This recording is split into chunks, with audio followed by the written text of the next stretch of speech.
प्रभु प्रसाद सद्गुरु दया, मन हो ये स्वाधीन। अन्य व्यक्ति कोई नाही लगे, सद्गुरु चरण अधीन। अन्य व्यक्ति कोई नाही लगे, सद्गुरु चरण अधीन। सद्गुरु चरणों में लगा हुआ अनन्य शरण अधीन भक्त ही प्रभु की प्रसन्नता और सद्गुरु की दया अर्थात करुणा से मन को अपने स्वाधीन करता है।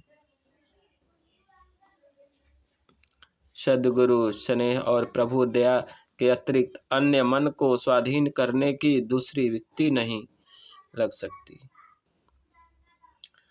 सत्याग्रही बस पाँच है, अंतर शब्द विवेक।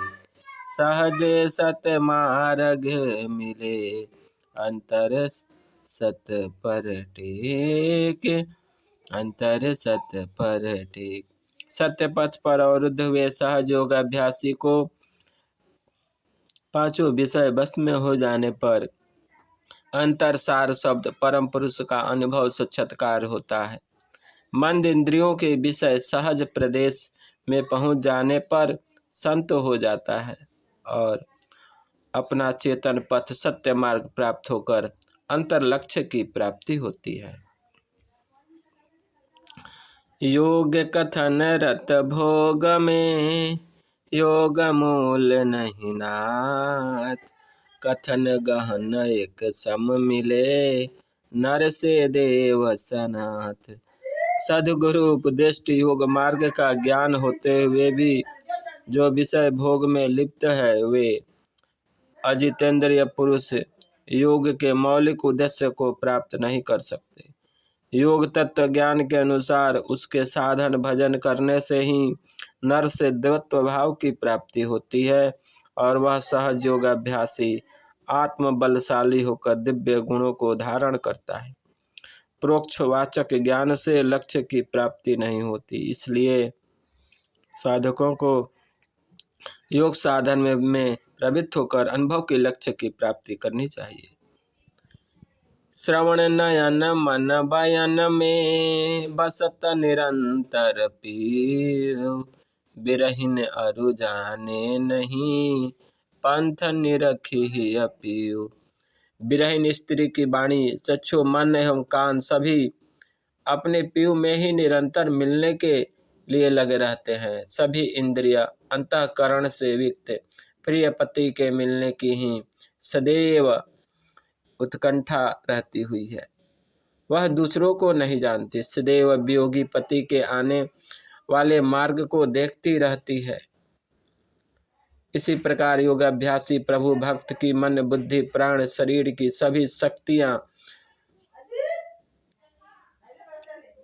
एक ध्येय की ओर एक रूप से लग जाती है, तभी वह परम प्रभु के मिलने का पथ सुलभ होता है, उसकी प्राप्ति होती है। एक ध्येय, एक सिद्धांत और एक मार्ग पर चलने वाले दृढ़ भक्त को ईश्वर प्राप्ति रूपी महान लक्ष्य की प्राप्ति होती है।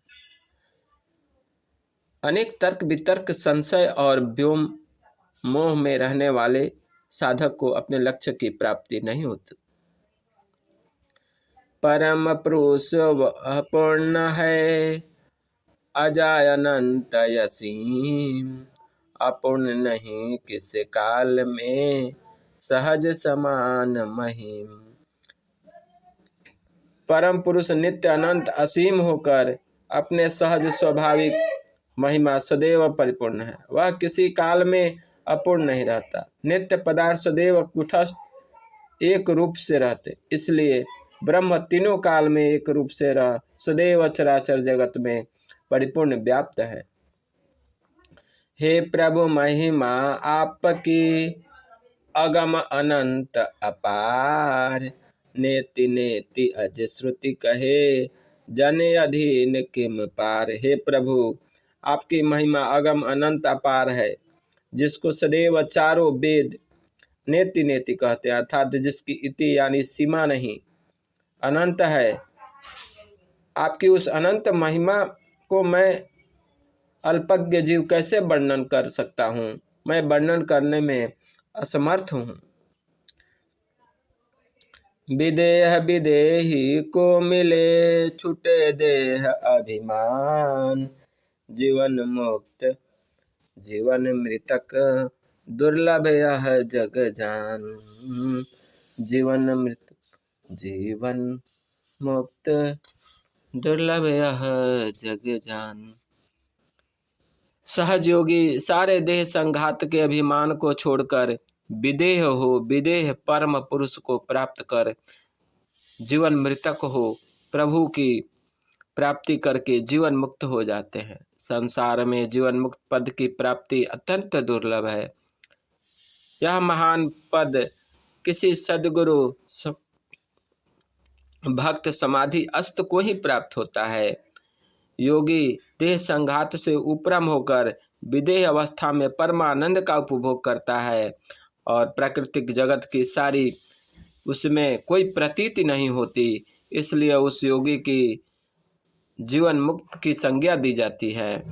प्राकृतिक जगत की उसमें कोई प्रतीति नहीं होती। जो जीवन मुक्त होता है वही देह छूट जाने पर विदेह मुक्त हो जाता है। योगी की देह अभिमान नहीं होता, न विहंगम योग समाधि में प्राकृतिक के तत्वों का भान ही होता है। इसलिए देह रहते हुए संसार में मुक्त हो जाने के कारण उसे जीवन मुक्त कहा गया। ऐसी जीवन मुक्त योगी संसार में दुर्लभ है। योग कला द्वारा देह अभिमान छूट जाने पर ही योगी अंतरकाश में आकर विदेह होता है। विदेह योग की विशिष्ट अवस्था है। इसे अनुभवी साधक समाधिस्थ साधक जान सकते हैं, जानते हैं। एक पाद निःशब्द से अक्षर है उत्पान। अक्षर से सब सृष्टि है, अक्षर माहि समान। निअक्षर परम पुरुष में एक पाद में अक्षर प्रकट होता है और उच्च अक्षर से ही समस्त सृष्टि का कार्य व्यवहार होता है। अंत में वह विशाल सृष्टि उसी अक्षर में प्रवेश करती है। उत्पत्ति, पालन तथा लय जिसके द्वारा होता है उसे अक्षर ब्रह्म है। अक्षर के प्रभाव से परमाणु में योग, महामंडल आकाश है, जन्म आदि सब भोग। जगत का मूल समय वायु कारण प्राकृतिक है और उसे ही परमाणु कहते हैं। परमाणु माया प्राकृतिक अलिंग और अव्यक्तित्व एक अर्थ के वाचक शब्द हैं। एक पाद प्राकृतिक के मंडल में अक्षर के प्रभाव से परमाणुओं में योग होने लगता है। परमाणु के योग से ही सृष्टि का निर्माण होता है और बिना अक्षर के परमाणु में गति संचार नहीं हो सकता। प्रलय में परमाणु निष्कंप रहते हैं। जब परब्रह्म की क्षण शक्ति उदय होती है तब अक्षर के प्रकट होने पर गति विहीन परमाणुओं में क्रमशः योग होने लगता है और एक पाद आकाश का मंडल बन जाता है। उसे ही ब्रह्मांड कहते हैं। जन्म, उत्पत्ति, पालन, लय समस्त जीवों के कर्म और उसके भोग इस अक्षर के द्वारा ही होता है। अक्षर द्वारा जगत की सारी क्रिया होती है एवं अक्षर द्वारा ही परब्रह्म जगत का निर्माण, पालन, लय करके तीनों पाद अमृत में सच्चिदानंद स्वरूप से विराजमान है। अक्षर एक नित्य कुटस्थ वस्तु है। अक्षर को ही पूर्ण व्याख्या स्वरवेद के पंचम मंडल में आगे मिलेगी। जी है, आगे मिलती है। अक्षर वह कुटस्थ है, सृष्टि शक्ति सब जान। शुद्ध शब्द अक्षर गजे, माया नाही अजान। अक्षर नित्य कुटस्थ वस्तु है। समस्त चराचर जगत में उसी की शक्ति से सारी क्रिया हो रही है। प्रकृति के अंदर जड़ चेतन मिश्रित अनेक शब्द हैं, किंतु एक पाद प्राकृतिक मंडल के अंदर शुद्ध शब्द अक्षर की प्रकाश कर रहा है। वह मायाकृत जड़ शब्द नहीं। योगियों के अधर प्रकाश में अक्षर ब्रह्म का स्पष्ट अनुभव होता है। अक्षर के प्रकाश से समस्त प्राण इंद्रिय चक्रों में शक्ति उदय होती है एवं सुषुप्ति में अक्षर प्राण द्वारा ही आत्मा के संबंध से निमेष उन्मेष एवं शरीर के समस्त व्यवहार कर्म चलते हैं। इसलिए अक्षर चेतन अनुभव युक्त शब्द है, जिसका प्रकाश अनुभव योग की चतुर्थ भूमि में होता है। अक्षर माही कंप है माया योग विकास, सृष्टि के प्रादुर्भाव है अक्षर जग प्रकाश।